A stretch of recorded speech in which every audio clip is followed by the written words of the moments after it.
Yeah, away we go on a Wednesday. It's Mr. Relevant, presented by Door County Distillery. I'm Alex Strouf with you from the Gruber Law Offices, One Call, That's All studio at the Avenue in downtown Milwaukee. Producer Tiny Hands Hunter Vaughn is back at the Everlight Solar Studio in beautiful downtown Madison. We're in that point of the NFL offseason where we've got a billion questions on what will the Packers be? What will they look like in the preseason? Can Jordan Love repeat what he did? And we're kind of just like limping our way into training camp coming up in less than 2 weeks now. On July 22nd, which, by the way, Mr. Relevant will be live from Green Bay, just outside of Lambeau Field, on July 22nd for the opening day of training camp. Pretty much right after practice wraps up is when we'll be with you. We will overreact galore on July 22nd. So I've got three questions, two really questions, and a statement on Green Bay after hearing Kyle Wallace and Packers Hall of Famer Mark Tauscher yesterday on Kyle Bruston Ortman talk about Kyle's worries about Jordan Love and can he repeat what he did a year ago. I also want to talk a little bit about this Packers defense. Given, we seem excited. It seems like there's a unanimous excitement around this new Packers defense behind coordinator Jeff Hafley, but we really don't know anything, right? Like, we know nothing about this offense, or rather this defense, as it stands, today on July 10th, other than there was a lot of excitement for it. So we'll get into that a little bit. After the break, we're going to do something. We've never done it before. It might be stupid. It might be funny. It might be awesome. I'm not really sure yet. Most likely stupid. Yeah, probably.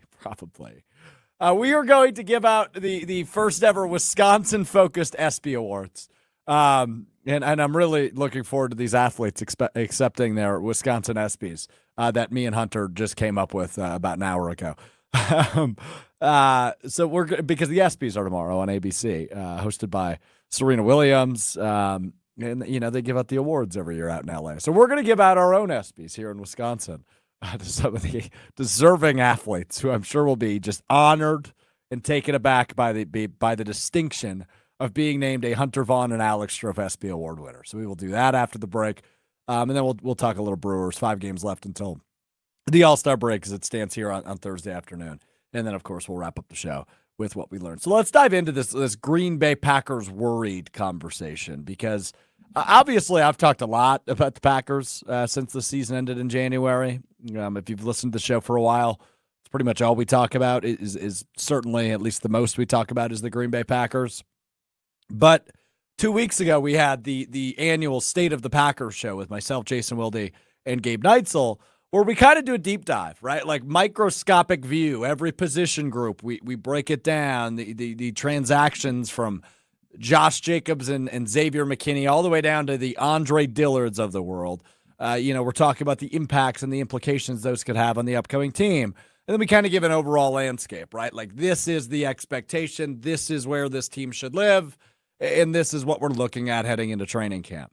But there was one question that I asked during that show that's still sticking with me. And that was essentially like, was last year fluke? Was what we saw at the second half of last year fluke?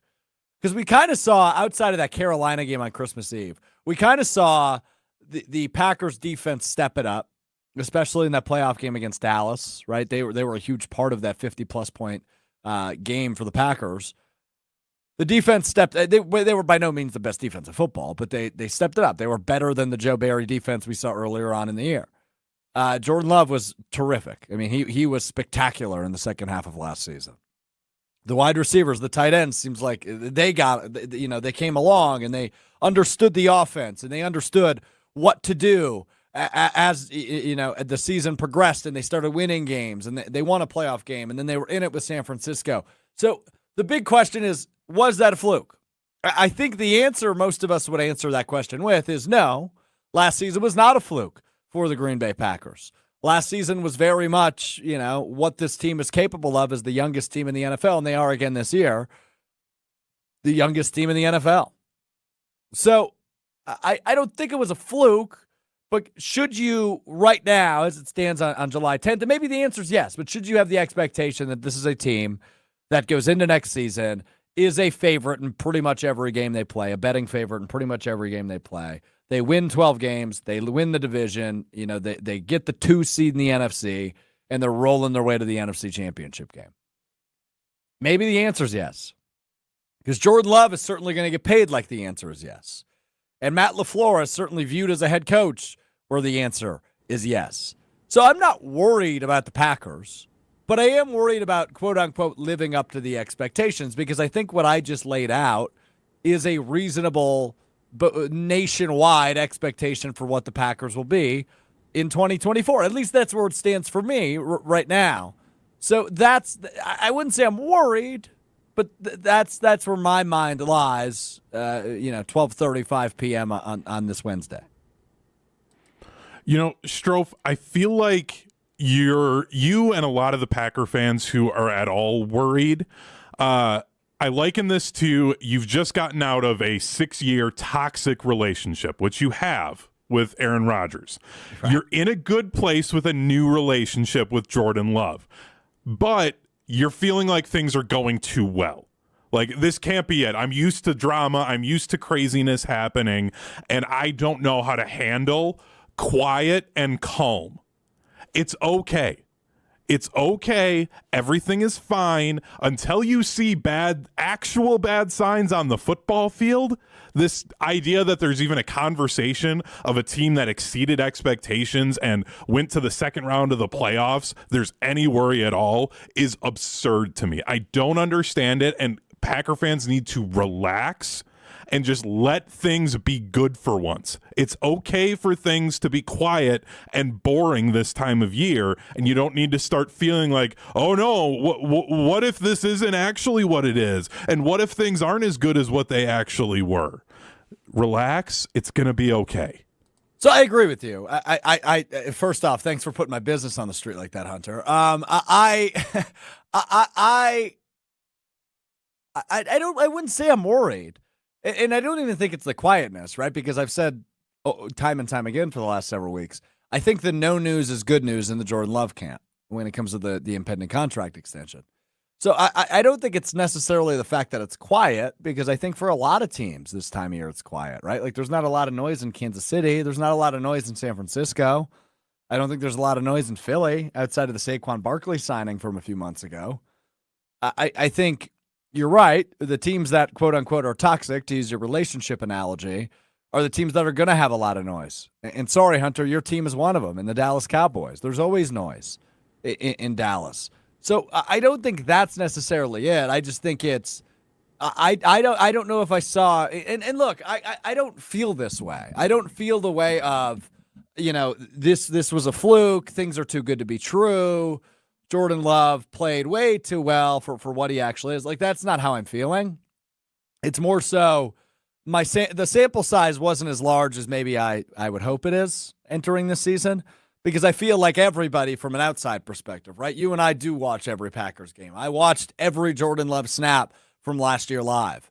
So I know what Jordan Love is / was potentially, right? What we saw in the first half of the season hopefully is nothing you see in this upcoming season. But the second half of last season, you hope it is just consistently what he is. So I'm with you, but I wish maybe I had more sample size to base my judgment off of. And, I'm actually going to, I know you love when I do this, but I do want to talk about the defense quickly, and then we'll go back to MVP or slump, because the proof is typically in the pudding with NFL teams, right? Like Kansas City, San Francisco, some of those teams, Philadelphia, Cincinnati, if Joe Burrow's healthy, Buffalo, right? Those are teams that I don't think necessarily need to prove it to you. But when it comes to Green Bay, number one, Jordan Love had a really good half season, but is he really, which he likely will end up becoming, is he worthy of being the highest paid quarterback in the NFL? Can he consistently do what he did the back half of last season? The other part of this is the Packers didn't make a small coaching change this offseason, right? Like, I know all of us were on the fire Joe Barry bandwagon, and rightfully so. He wasn't a good defensive coordinator. And the product that Joe Barry trotted out onto Lambeau Field and wherever else they were playing year after year was not good enough. It just flat out wasn't, especially when you have championship expectations like the Packers once again do this year. They didn't have last year. until late. And then all the years prior with Aaron Rodgers, of course, you have championship expectations. But the Packers didn't make a small change. This defensive coordinator change matters more than I think maybe we're putting attention on. Changing defensive coordinators is a big move. And you're changing your quote-unquote base scheme, right? Like most defenses play nickel, so it will still look similar. But like Rashawn Gary, who's on the screen right now, his role will change a little bit. He was a hand-down lineman a lot of the time, but he will be almost all the time now. So it's just a little bit different, but we hear all the excitement. We hear all the chit-chat. We hear all the buzz about Jeff Hafley and about the energy he brings and about the linebackers coach Campanelli and about the energy he brings and how great of a coach and experienced of a coach he is. They both are. But Jeff Hafley's never been a defensive coordinator in the NFL. I mean, that's worth noting. There's always been investment in terms of draft picks or money or both at this point in the players, in the actual stat or in the actual guys that are playing football defensively for the Packers.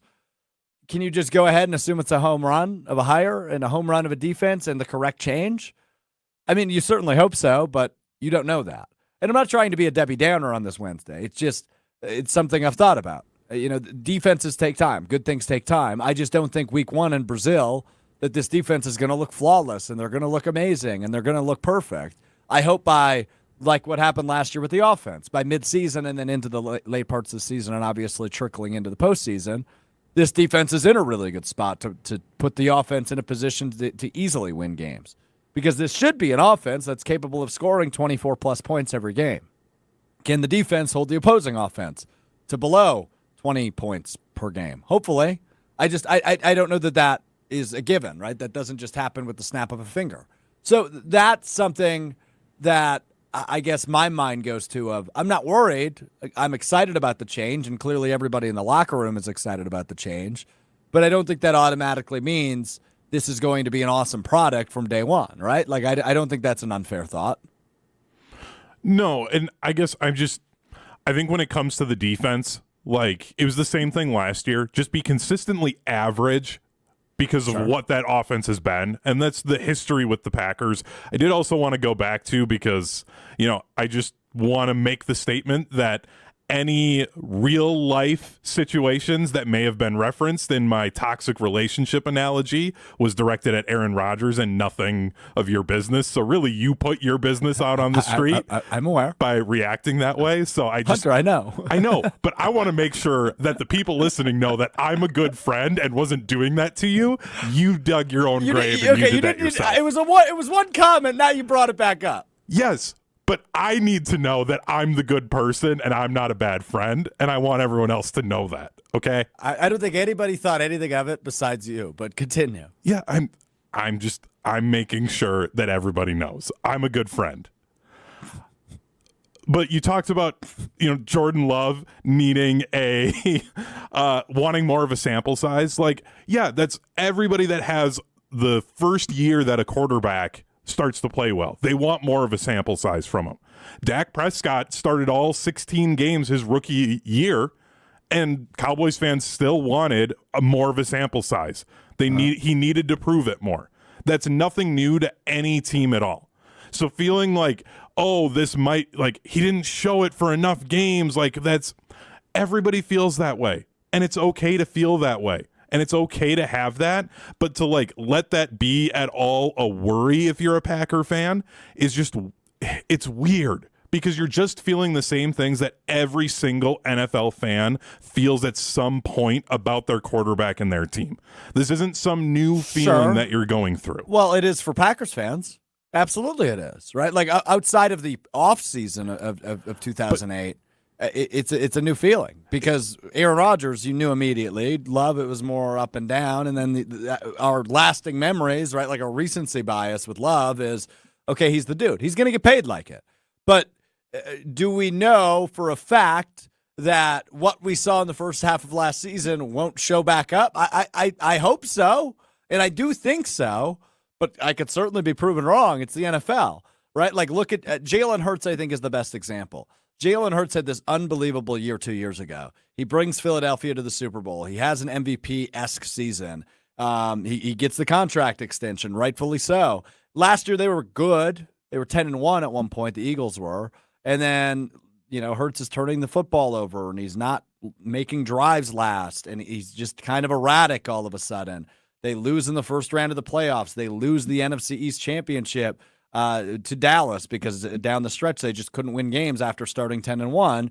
And all of a sudden now you listen to, and again, we're very inside, right? We're Packers. Well, I'm a Packers fan. You live in Packers country and work for ESPN Wisconsin, so you're very much involved with watching Packers games and Packers coverage.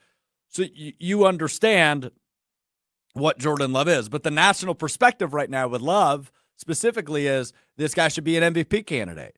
This guy is one of the next guys. In the NFL after Mahomes, it's Burrow and Herbert and Love as the next guys, and Stroud. And again, I agree with that. But am I totally certain that the erratic decision making and the bad progressions or the over/under throws are just erased from his game? Like, I think they are. I saw enough of a half a season of a sample size in which I think Jordan Love is past that point of his career. So that begs the question now, is it more likely for Jordan Love in 2024 to be a real MVP candidate or to go on a quote-unquote sophomore slump? I know it's technically not his sophomore year, but it is his second year as a full-time starter. I think it's much more likely he's an MVP candidate. So let me make that clear, right? Like, I'm not worried about Jordan Love. It's just that and the defense are the two things where I go, hey, if this is a 6-win team, I think these are the two things that went poorly. And I think this is much more likely a 12-win team and Jordan Love a front runner for the MVP. Because again, if like the like the MLB All-Star game, right, which is coming up next week, you kind of get a break in the season. If the NFL moved the Pro Bowl to mid-season, and they may, just like the NBA does too, they kind of do like a mid-season thing, where rather than honoring somebody's entire body of work, you just honor the first half, and that's how you become an all-star. Last year, Jordan Love's like, I don't know, out of the 16, let's say, NFC quarterbacks, he's probably in 10th or 11th place at this point last year, or the midway point last year. And then if they end up doing, an end of season where it just looks at the second half. I know like single A baseball does this. They crown a first half champion, a second half champion. If there was a second half MVP, Jordan Love's winning it. Right? So that's the part where I get tripped up. Is let's just say he completely duplicates what he did a year ago, right? Like first half of the season is not very good. Second half of the season, he's the best quarterback in football. It's a weird way to live. It's a really weird way to live. And last year, he gets the grace and the leash of, hey, like, you're a brand new quarterback. You're playing with a bunch of young guns around you. It's not a big deal if, this isn't a playoff team. There's no expectations. And then all of a sudden, the trajectory just skyrocketed. Like, they were kind of flatlining there for a minute. All of a sudden, they go straight up.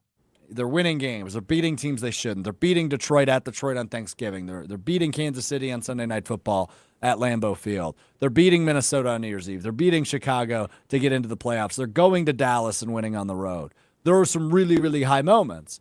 If Love is that consistently, he's an MVP frontrunner this year. It's him, it's Lamar Jackson, it's Patrick Mahomes, it's Joe Burrow if he's healthy, it's Justin Herbert if Jim Harbaugh can figure out that offense. Those are your MVP finalists. Those are your top 5 vote getters. But if there's a little bit of what we saw in the first half of last year mixed in there, he's a middle-of-the-pack quarterback, which is probably still fine because I think this offense around him with Josh Jacobs and these up-and-comers is still good enough to be a playoff team in the NFC.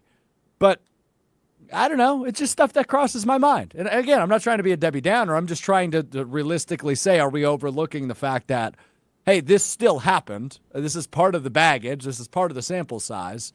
And then you also have this part, which is awesome. It's the best Christmas gift anybody's ever received, is what Jordan Love did the back half of the season. Maybe Christmas is a bad thing to compare it to. Jordan Love was fine in that Carolina game. The defense was very bad. But anyway, Hunter, go ahead. with this slump, though, I just looked it up because I was curious. I don't think Jalen Hurts should at all be the example of like what can happen. He threw 150 more yards this season than he did the previous one when he took the Eagles to the Super Bowl. And he was only 150 yards off from being top 10 in the league in passing yards. He finished 14th, right ahead of Lamar Jackson. Like, his numbers played out like he's still one of the better quarterbacks in the league. But you're only looking at yards. Look at turnovers.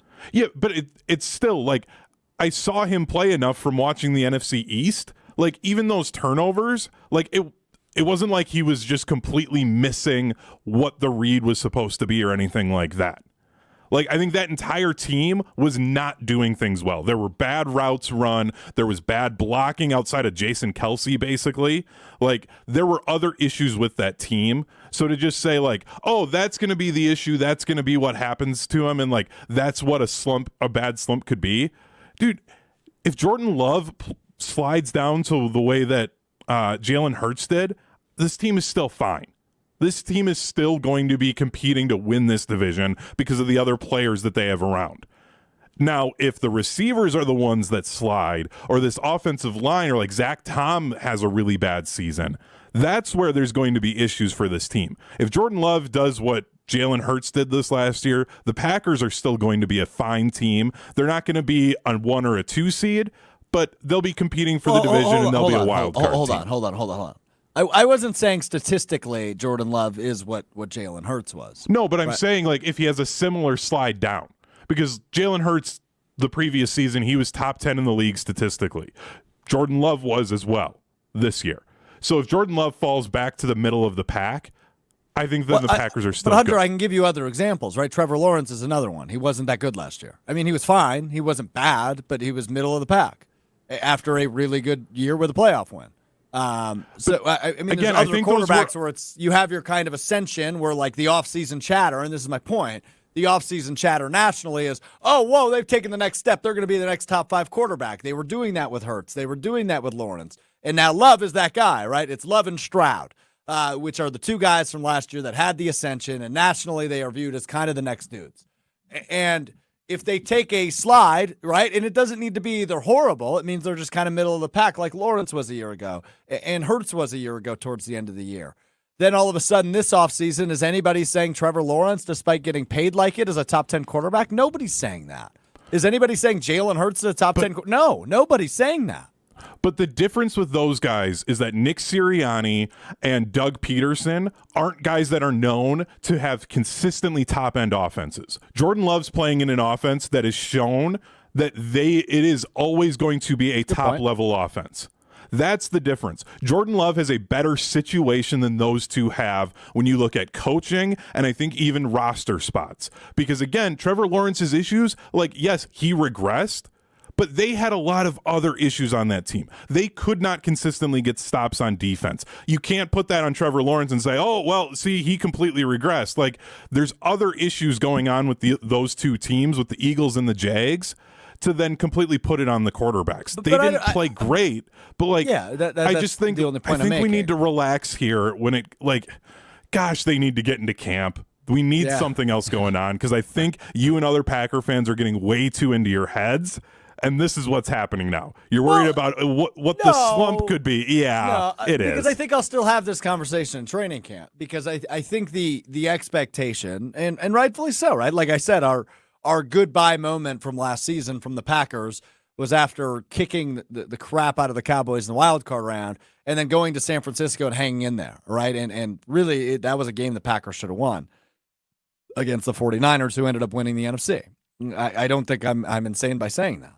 So I think, I think our expectation this offseason as Packers fans, and I'm with you, right? Like, I feel this way. There's a 12-win team. There's a team that's going to look a lot more consistent than they did a year ago, and hopefully this new look defense works better than the Bay Area experiment. And it should, because I don't know how high of a bar that is. So my expectations are still really high, right? Like, these are championship expectations, because I think once you get into the postseason, anybody can do it, especially when you're operating in the NFC, not in the AFC, because I still think Kansas City's the favorite there. But you do have many, many good teams in the AFC, Whereas in the NFC, it's mostly wide open outside of San Francisco. And the way the Packers played against San Francisco last year, and you get a late season test with them, it's either at the end of November or early December at Lambeau. Like that's a measuring stick game. Like you'll know where you are against the NFC's best. But to your point, and you made a really good one there, Hunter, is Jordan Love is actually in a much better position than either Jalen Hurts or Trevor Lawrence, which are just the guys I'm using as the most recent examples.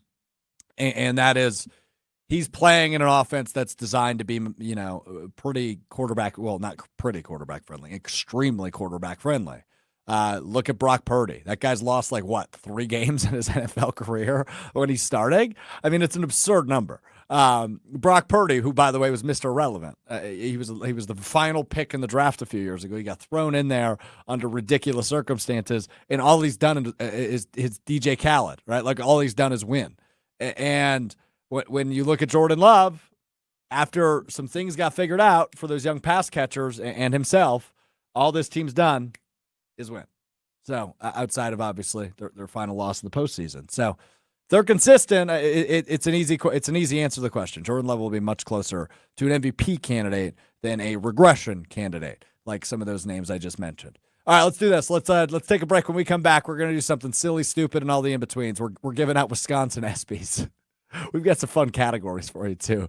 I got to tell you first, though, Mr. Relevant brought to you by Door County Distillery, locally produced, handcrafted, award-winning spirits made locally in Door County. They've got everything you need and more. Whatever you need to elevate your party or gathering, everything you got going on this weekend, use Door County Distillery, whether it's the cherry brandy or cherry vodka. Made with local cherries from Door County. It could be the award-winning whiskeys, the single malt whiskey, the bourbon, the rye whiskey, all the in-betweens. Absolutely delicious, absolutely scrumptious, and affordable as well, but made local. It's a local company. Support local. You can learn more. DoorCountyDistillery.com. We step aside for 60 seconds. We give away the first ever Wisconsin ESPYs. Coming up next, it's Mr. Relevant. I'm Alex Strouf. I'm back at the great Door County Distillery here in Carlsbad with my friend Rob from Door County Distillery. We're making, it seems like a summer drink here, Rob, a cherry Cosmo. Exactly, just our twist on a regular Cosmo. Obviously Door County, so have to stick some cherry into it. Have to stick some cherry into it with the cherry vodka from Door County Distillery, made with local cherries, right? Yep, made with the Montmorency cherries we're known for here in Door County. I love it. Let's get to it. What do we got to do? All right, so first, obviously the cherry vodka. We're gonna add 3 ounces of that. Next we'll go to triple sec, 1 ounce of that. Need it for a Cosmo. This is actually just cranberry juice, 1 ounce of that, half an ounce of the lime. The Boston Shake, I've Make sure learned. it's, ready to go. That's such a cool little trick. Shake it up. Shake it till you feel like it's shaking well enough. Strainer. I like that color. That looks like summer. Cherry Cosmo from Door County Distillery. Cheers, Rob. Cheers. Tastes like summer to me. Visit DoorCountyDistillery.com to find the retailer nearest you, as well as a huge list of unique cocktail recipes. That's DoorCountyDistillery.com. Shout out, DoorCountyDistillery.com. All right, Hunter. I don't know if you've got music ready for this, but I feel like we should be playing some. Oh, yeah. You're good at your job, brother. Of course I am. It is my distinct honor to introduce you to the first ever Mr. Relevant Wisconsin ESPYs. Almost said Emmys. Wisconsin ESPYs. With the real ESPYs happening tomorrow on ABC. We have 6 awards to give away tonight to 6 esteemed members of our state, giving us great athletic memories. We start with our first award of the night. The Breakout Athlete Not Named Jordan Love Award. Given to the best breakout athlete not named Jordan Love. Several finalists for this award. Several. Good look at AJ Storr. Goodbye. From the Wisconsin basketball team. You could look at AJ Green from the Milwaukee Bucks. Where'd he come from? Or you could look to the team that's in first place. Where's my envelope, Hunter? Didn't get those in the mail, apparently. No, I got it. And the winner of the Wisconsin ESPY for the best breakout athlete not named Jordan Love, Bryce Terang of the Milwaukee Brewers. Congratulations, Bryce. That is Bryce's first ESPY award given by Mr. Irrelevant. Congratulations to Bryce. We now go to an award named after Bryce's teammate. This is the Salvatore Frelick Athlete You Irrationally Love Award, given to the athlete you irrationally love. In second place, we go to the Everlight Solar Studio. The runner-up for the Sal Frelick Athlete You Irrationally Love Award, Hunter Vaughn, who's the runner-up. It has to be the former quarterback of the Wisconsin Badgers, Graham Mertz. He is good. And even though he's not a Wisconsin athlete anymore, he's a Wisconsin athlete in my heart. Well, congratulations to Graham Mertz for being the runner-up for the Salvatore Frelick Athlete You Irrationally Love Award. The winner of the Salvatore Frelick Athlete You Irrationally Love Award is Salvatore Frelick. That is Sal's first Mr. Irrelevant Wisconsin ESPY Award. Congratulations to Salvatore. Very well earned. Funny story, Hunter, real quick on Salvatore. Yeah. So I posted last month, I got a Salvatore Frelick bobblehead. I have hidden it, and it has been discovered and been kept there. I have hidden it above the cabinets in the corner of my girlfriend's kitchen. So Salvatore is like separating the top of her cabinets to her ceiling. And there's just a Salvatore Frelick bobblehead atop her her cabinetry. How long was it there before she noticed it? Like 4 days. Made it about half a week. Okay. Which I think is pretty good. Yeah. I was just worried that this was going to be like a month that it had been there, and then I'd be a little concerned for your lady friend, but 4 days is good. Yeah, no. 4 days, and it's been there about a week and a half. So yeah, it hasn't been touched. It's a little tall for her. I'm the only one that can reach it. So anyway, hopefully it stays there like it's in a museum. All right, to our next award, 4 left. The Most Passionate Coach Award. The Most Passionate Coach Award. There is only one coach in Wisconsin that I know that often gets into a crab-like squatting position when coaching on the sidelines. Full squat as he coaches his team up to victory, which they happened to do a lot this past season. The Most Passionate Wisconsin Coach Award goes to Shaka Smart, squatting Shaka Smart to be exact, of the Marquette basketball team. Congratulations to Shaka. Well deserved. And, I'm wearing my khakis today. Shaka squats often in his khakis on the sideline. Nobody deserves this award more than Shaka, who's building a very special program up the street at Marquette University. Happy for Shaka, his first award. Next up, there's a team award. How about a team award? Love a team award. The Game of the Year. The Victory of the Year. The Game of the Year award. Several finalists in this one. We have Max Klesmet leading the way for the Wisconsin basketball team over the aforementioned Marquette Golden Eagles. In third place. In second place, Hunter. A game that you hold very near and dear to your heart at the preps level. Yes, the quadruple overtime state semifinal in Division I between Neenah and Arrowhead, the longest game in state basketball history, that Arrowhead came away with the victory. Even had players losing teeth on the floor. Yeah. It was such a hard-fought game. Yeah, Bennett Bassich, who you're referring to, who's going to play Future Phoenix. For a friend of the show, Doug Gottlieb at UW Green Bay. That is our runner-up. This year's winner for Game of the Year, I know Hunter's going to love this one, is the Green Bay Packers wild card win over the Dallas Cowboys, Hunter. How about the Packers, Hunter? Boo. Well deserved. Arrowhead got robbed. Good line. Good line. Only one finalist in this next category, our final two, our most esteemed categories. The Female Athlete of the Year award. Pretty easy one. She was recognized as a National Athlete of the Year in her particular sport. Representing the powerhouse that is Wisconsin volleyball. Hear them this season on 620 WTMJ 100.5 ESPN Madison, your new home for Wisconsin volleyball. Leading the way for them last season, Sarah Franklin, your best female athlete in the state of Wisconsin. Good for Sarah. Happy for Sarah and her win. This was a tough one. Several finalists for our final award tonight. the best male athlete over the course of the last calendar year in the state of Wisconsin. Got all sorts of names here. Here are your finalists. Representing the Milwaukee Bucks, Giannis Antetokounmpo. Representing the Green Bay Packers, Jordan Love.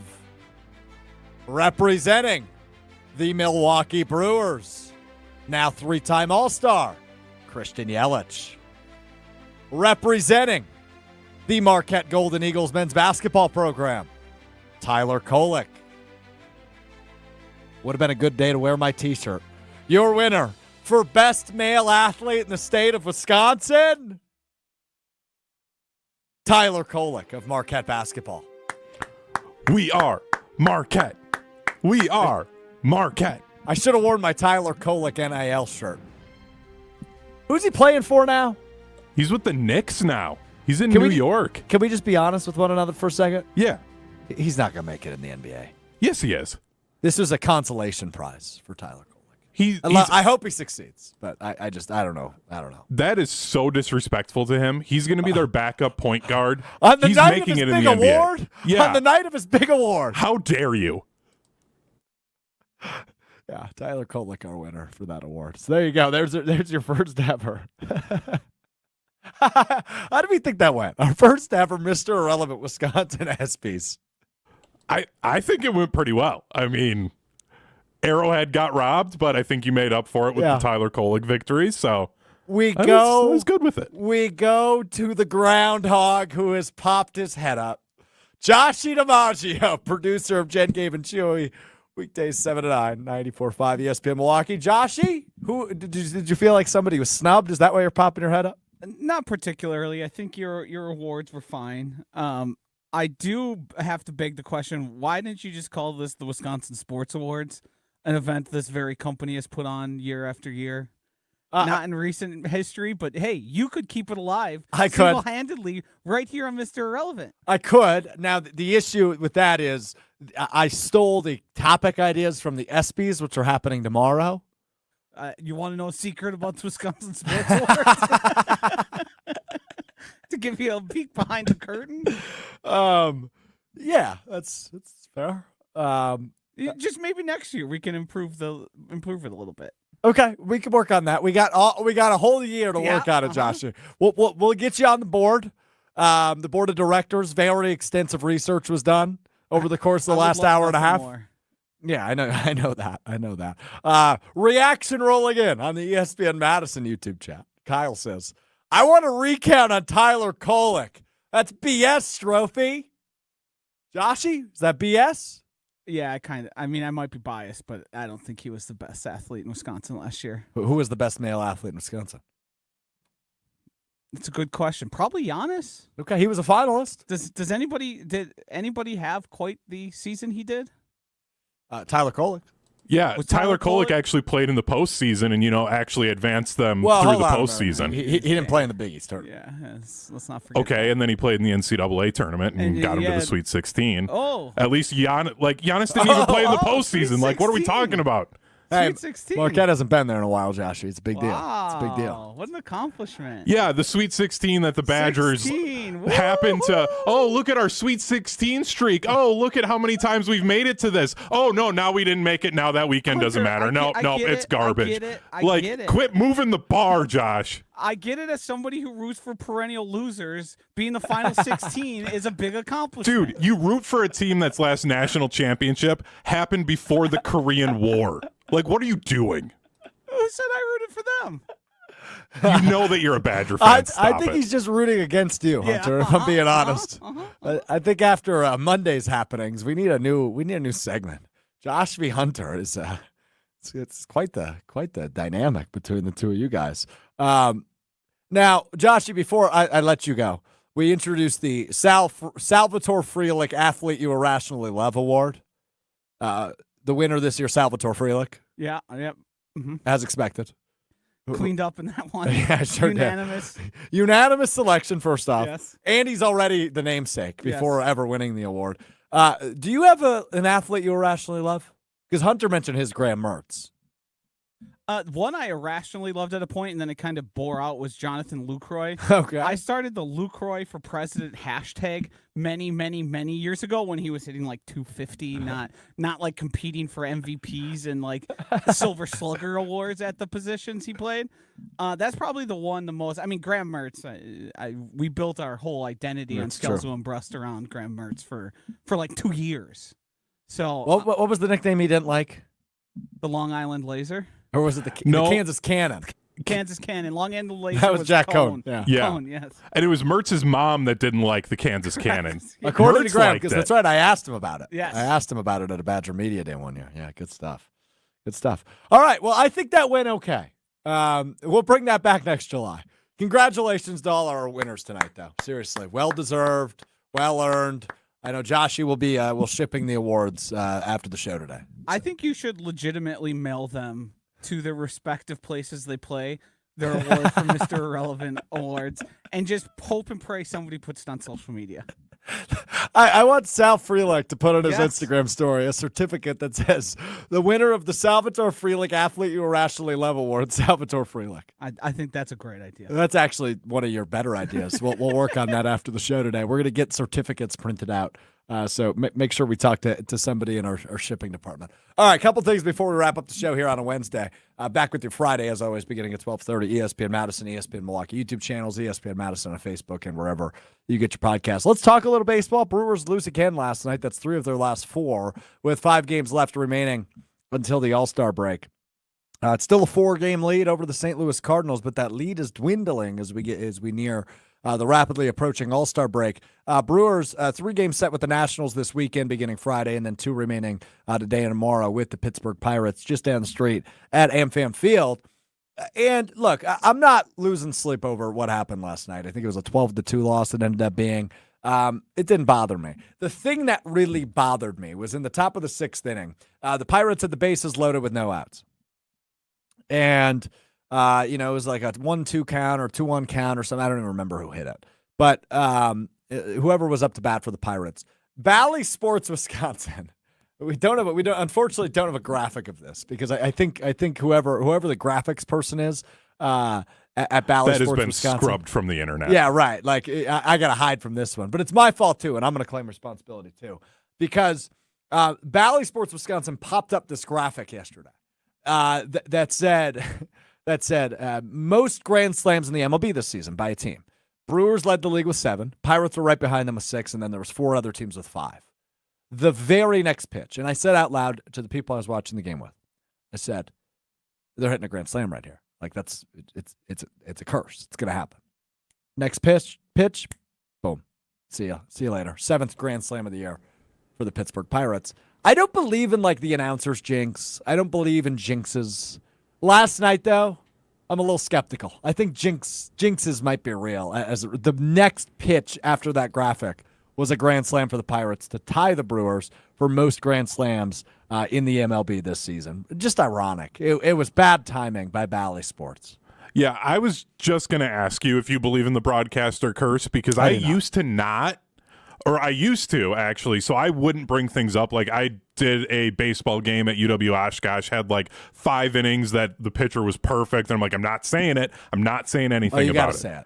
And so then I saw somebody else that I follow on social media who also does broadcasting, and he's like, look, the universe is chaotic and random. If it's going to happen, it's going to happen. You need to inform the listeners and the fans of what's going on. So then I was like, yeah, whatever. But well, Hunter, don't you remember a few weeks ago, Dallas Keuchel was making his debut for the Brewers, and we had the first inning right as our show wrapped up, and I said he was throwing a perfect game. He allowed 2 home runs like the next inning, I think. Yeah, but that's just the universe is random and chaotic. It happens. So I've gone away from believing Hunter, the curse. I can 1,000,000% guarantee you saying on the radio that there was a perfect game happening or a no-hitter happening will not change the outcome. Joshy, the groundhog's back. The groundhog's back. I know that, and that's why I have changed my position on it. Go ahead, groundhog Joshy. I have a question in regards to Hunter. If it was, say, your favorite team, would you shy away from talking about your favorite team in that situation. If you were a Cowboys or I'm not sure, the Brewers. The Brewers had it, and you were the broadcaster. If I'm the broadcaster, no, because I think it's my job as the broadcaster to tell the story of what has happened the previous 5-6 innings or whatever it would be. So I would talk about it. As a fan, though, I would just be way too anxious and nervous about it. So it isn't that I feel like I would curse them. It's just I would be so like, oh my gosh, I just want to lock in on what's happening. Is it and my I don't fault? want to talk about anything. Then are you saying it's my fault that the Pirates hit a grand slam last night because I said out loud it's going to happen? No, the universe is chaotic, and you also just Why do you keep saying that? because It's is a fact. Yeah. Yeah. I mean, you're not wrong.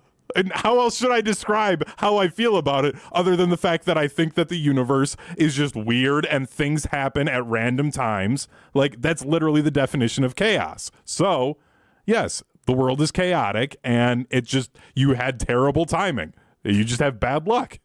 So before the season ends for the Brewers and we go see the Mr. Irrelevant tour to AmFam Field, we go there and Colin Ray's pitching a gem. If I look at you and say, "Uh-oh, we got a no-hitter going," are you going to whack me? Are you going to be mad at me? Only if he gives up a hit the very next pitch. Okay. Then I'm going to be like, come on, what are we doing? Because it's just that unwritten thing in baseball when you're at a game. Don't talk about it. It's you don't step on the foul line when you're walking onto the field. So then I would, but it's not because I actually think you did anything. It's just that's the baseball thing. Huh. Interesting. Got to keep the traditions alive. So not only are we mailing certificates, we're also taking a tour. I like that. Yeah, I think that'd be fun. All right. Mr. Irrelevant goes to the park. Sounds good to me. I'm in. All right, Hunter. You learn something new every day. We learn something new every day. Time now for what we learned on Mr. Relevant as we wrap up the show. Hunter, go ahead. They've announced the top 100 players in the new NCAA football game. Oh, how many do the Badgers have? I assume this is where you're going. Yes, the Badgers have 2 of them. I was trying to get their exact ranking up, but it is on the defensive side with both Ricardo Hallman and Hunter Wooler. Wow. Ricardo Hallman getting a 91 overall and Hunter Wooler a 90 overall. Both of them with 93 speed, too. So Hunter Wooler is just going to be a problem for offenses. What you're telling me is these Badgers D-backs are going to be something this year in this new look Big Ten. Yes. And Alabama ain't doing squat. No, Badgers are winning that game. We've gone over this. You're hooked on that. I like that take. I mean, I'll let you have it for now. It works too perfectly with the way that the schedules work for both of those teams. Can we discuss just real quick? And we might have done this when the Packers schedule came out, but that weekend is going to be lively in the state of Wisconsin. Yes, because that is also, if I'm not mistaken, that is also the weekend of the Packers home opener that next day against the Indianapolis Colts. So you go Saturday, Alabama, Wisconsin, Sunday, Green Bay, Indianapolis for the home opener. It's going to be a buzzing weekend. And real quick on the college football game, I learned something as well this week, and I'm really pissed off about it. So I didn't even know this was a term. I don't really play video games. I have an Xbox One, I think it's called. It's the whatever came after the 360. You need a quote unquote next gen console to play this college football video game. So in order for me to play the college football video game, I got to buy a new Xbox or PS5. That's crap. That is crap. I bought a new video game last week or 2 weeks ago. It was longer than that, like a month ago, and it's fine. It was a video. It was a not an EA Sports, whoever whatever the other sport making company is. I don't even know. 2K. Yes, that's the one. 2K. Yeah. They released a 2K game, to be exact, WWE 2K was the game I bought. And it came out a couple months ago. They made it for Xbox One. Why is EA Sports not making this game available for Xbox One? That's crap. That's crap. It's so that way then they don't have to lessen things from a graphics and a presentation standpoint to handle the consoles for the poor people that don't have a new one. Don't call me poor. Everybody else does it. Yes, and they have to dumb the game down in order for it to work. Dumb it down. I'm dumb. No, let it be dumb. I have a PS5. I want the best of the best. That's crap. I don't want to lessen my experience for people like you who can't get a new Why console would that's it been out lessen for your 4 experience? years. It wouldn't lessen your experience. It would only lessen mine. No, it would lessen mine because they would dumb it down on my end too. So they would make it worse for me just because you can't get a system that's been out for 4 years. I don't play video games. I'm buying this for the nostalgia factor. I don't think you understand how many people are in my boat. I don't think you understand how many people have one console they've had for 8 years. I bought this when I was in high school. I'm 25. I haven't plugged my PS4 back in since I left Madison. Well, I got bad news for you, Joshy. Ain't gonna work. Ain't gonna work. I did debate it, and then I found out the same thing. Also, Hunter, can we talk? They said there's an improvement to the engine on it. It looked a lot like just Madden to me. Am I crazy? Well, it's almost like football games look similar, like the sport itself Great looks point. the same. Didn't they say it was going to be different, though? It looked like last time I played Madden in 2000. Well, whatever. yeah, because football game, like the graphics themselves, like yeah, they're better, but it's more the physics behind the way the players move and the way that tackling works and things like that. That's what the engine handles. I felt like I got sold a bad bill of goods. They lied to me. So, Joshy, what are we gonna do here, man? Because I imagine you're in the same boat with Hunter's with house. me. Yeah. Yeah, So, sleep Mr. over at my house. Mr. Irrelevant sending out certificates, going to the ballpark, going to Hunter's house. Oh boy, I better burn a week off. I don't even know what I was going to tell you. I learned. I'm irritated right now. To be real honest with you, it's crap. Hunter called me poor. Why would I go to his house? Like after somebody calls you poor, would you go hang out with them? I don't know that I want to. It's rude. Pretty rude. We'll see if I agree, Joshy. We'll see if I even allow him back for Friday's show. I'm depressed. I'm going to go weep. That's it for us today. Oh, Thanks poor for hanging out baby. with us. Congratulations to Salvatore Frelick on being named the Salvatore Frelick Athlete You Irrationally Love Award winner in today's version of the ESPYs. We'll talk to you on Friday beginning at 12:30. It's Mr. Relevant presented by Door County Distillery. I'm Alex Strouf. Thanks for hanging out. Peace.